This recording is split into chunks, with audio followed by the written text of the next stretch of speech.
தலைவா அனைவருக்கும் இனிய வணக்கம். இன்னைக்கு நம்ம இந்த ஒரு வீடியோவில் எதை பற்றி பார்க்க போகிறோம் அப்படின்னு பார்த்தீங்கன்னா, டிஆர்பி மற்றும் பள்ளி கல்வித்துறையில் வந்திருக்க முக்கியமான தகவல்களை பற்றி இந்த ஒரு வீடியோவில் நம்ம பார்க்கலாம். நீங்கள் நம்முடைய சேனலை முதல் முறையாக பார்க்குறீங்க அப்படின்னா சப்ஸ்கிரைப் அண்ட் பெல்லை கிளிக் பண்ணி வச்சுக்கோங்க.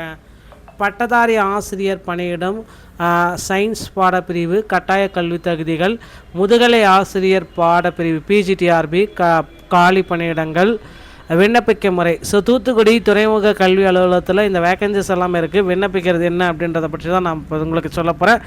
மேலும் டெட்டு 2026 பணிச்சான்று, தேவையின்றி அடுக்கப்படும் ஆவணங்கள், தேர்வு தேர்தல் காலத்தில் அவதிக்குள்ளாகும் ஒட்டுமொத்த கல்வித்துறை தீர்வுதான் என்ன, யார் கரங்களில் இது தவிக்கப் போகிறது. ஸோ டெட்டில் பார்த்தீங்க அப்படின்னா 2026 பணிச்சான்று, தேவையின்றி அடுக்கப்படும் ஆவணங்கள், தேர்தல் காலம் அப்படின்றதுனால அவதிக்குள்ளாகும் ஒட்டுமொத்த கல்வித்துறை. இதற்கு யார் தீர்வு கொடுப்பாங்க? ஆசிரியர் பணியில் உள்ளோருக்கு ஆசிரியர் தகுதி தேர்வு 2026க்கு விண்ணப்பிக்க ஆசிரியர்களின் சர்வீஸ் சர்டிஃபிகேட் தேவை. பணி நியமன அலுவலர்கள் என்ற வகையில் தொடக்க கல்வித்துறைக்கு மாவட்ட கல்வி அலுவலர்களுக்கும் பள்ளி கல்வித்துறைக்கும் முதன்மை கல்வி அலுவலரும் அளிக்கும் பணிச்சான்றிதழ்கள் அங்கீகரிக்கப்படும். ஆனால் மேற்படி அலுவலகங்களில் ஆசிரியர்கள் பணிப்பதிவேடுகள் பராமரிக்கப்படுவதில்லை என்பதால் அவற்றை பராமரிக்கும் வட்டார கல்வி அலுவலர், உயர்நிலை மேல்நிலை பள்ளி தலைமை ஆசிரியரின் பணிந்துரை பேரில்தான் டிஓ சிஓக்களுக்கு ஆசிரியர் பணிச்சான்றிதழ்கள் வழங்க இயலும்.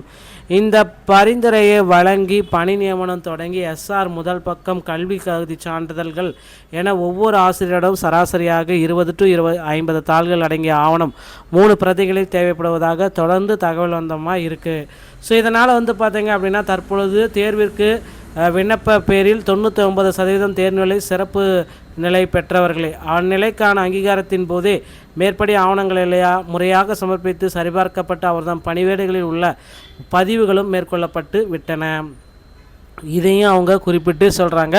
அவ்வகையில் 100% சான்றிதழ்கள் சரிபார்க்கப்பட்டு பணிபுரிந்து வருவோரின் கல்வி தகுதிகள் பலமுறையை சரிபார்த்து வட்டார அளவிலான பணிமூப்பு பட்டியலில் கொடுத்துட்டாங்க அப்படின்றதையும் சொல்கிறாங்க. ஆனால் இப்போ பார்த்திங்கன்னா இந்த சர்வீஸ் சர்டிஃபிகேட்டை பொறுத்தவரை 3 தாள்களிலேயே முடிய வேண்டிய நடைமுறை தான். ஆனால் ஆசிரியர்கள் கோருவதை பிஓ HM பதிவேட்டில் சரிபார்த்து டிஓ சிஓக்கு அனுப்பினால் போதுமாகும். கல்வித்துறை அல்லாத மற்ற துறைகளில் பலகலமாக இதுவே நடைபெறுவது முறை அப்படின்றத குறிப்பாகவே சொல்கிறாங்க. சில விதிமுறைகள் இப்போ மாற்றணும். ஸோ இண்டிவிஜுவல் எம்இஸ் லாகின் டிஆர்பியின் டெட்டிற்கு விண்ணப்பிக்க நடைமுறையை கொண்டு வரும் வல்லமை சார்ந்த துறைகளாக இருக்கும். தேவையற்ற ஜெராக்ஸ் குவிப்பு நடைமுறையை தவிர்த்து எஸ்ஆர் அடிப்படையில் சர்டிஃபிகேட் வழங்கிட வேண்டும். எம்இஸ் மூலம் டெட் தேர்விற்கு விண்ணப்பித்தல், எம்இஸ் ஆன்லைன் வழி அப்ரூவல், சர்டிஃபிகேட் வழி வழங்கிடல் என்ற 3இல் ஒன்றாகி நடைமுறைக்கு கொண்டு வந்தால் களத்தில் விரைந்து செயல்படலாம் அப்படின்றது இவங்க ஒரு பக்கம் குறிப்பிட்டே சொல்கிறாங்க. ஸோ இந்த இதை மாற்றுங்க அப்படின்றத பெருசாக கேட்குறாங்க. அடுத்து டெட் தேர்வில் ஃபெயிலானவங்களுக்கு ஒரு முக்கியமான அறிவிப்பு ஆசிரியர் தேர்வு வாரியம் கொடுக்க போகிறாங்க. சிறப்பு டெட்டுக்கு உண்டான அனௌன்ஸ்மெண்ட் இவர்களுக்கு வர இருக்குது. ஸோ 2,36,000 பேர் டெட் தேர்வில் 2025 டெட் தேர்வில் ஃபெயிலாக இருக்காங்க. ஸோ அவங்களுக்கு உண்டான சிறப்பு டெட்டு விரைவில் அனௌன்ஸ்மெண்ட் செய்யப்படும் அப்படின்றத பொறுத்து பார்க்கலாம். டெட் தேர்வில் பொறுத்த வரைக்கும் எல்லாருக்குமே 60 மதிப்பெண்களை வழங்கணும் அப்படின்ற மாதிரி ஒரு கோரிக்கை போயிட்டுருக்கு. அமைச்சர் அன்பில் மகேஷிடம் கோரிக்கைகள் நிறைய வச்சுருக்காங்க, பொறுத்து நம்ம பார்க்கலாங்க. ஸோ தூத்துக்குடி துறைமுக கல்விக் கழகத்தில் ஆசிரியர் பணிக்கான வாய்ப்புகள், teachers job opportunity Thoothukudi board educational council. So அந்த வெப்சைட்டில் போய்ட்டு நீங்கள் விண்ணப்பிச்சுக்கலாம்.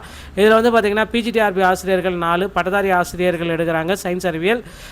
விண்ணப்பிக்க முறை பார்க்குறப்ப இணையதள முகவரி அதிகாரப்பூர்வ விஓசியோடைய துறைமுகத்தை போர்ட்டில் போய் தான் நீங்கள் விண்ணப்பிக்கணும். விண்ணப்பத்தை சமர்ப்பித்தல் அஞ்சலகம் மூலமாக அனுப்ப வேண்டும்.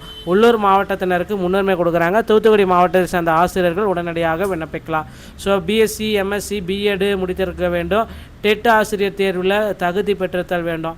அதே பிஜிடிஆர்பி ஆசிரியர் இருந்தால் வேதியியல், பொருளியல், வணிகவியல், பொதுப்பறிவு, விலங்கியல் இவங்களுக்கு எல்லாத்துக்குமே அரசு என்ன நினைக்கிறோ அந்த ஊதியத்தை கொடுக்க போகிறாங்க.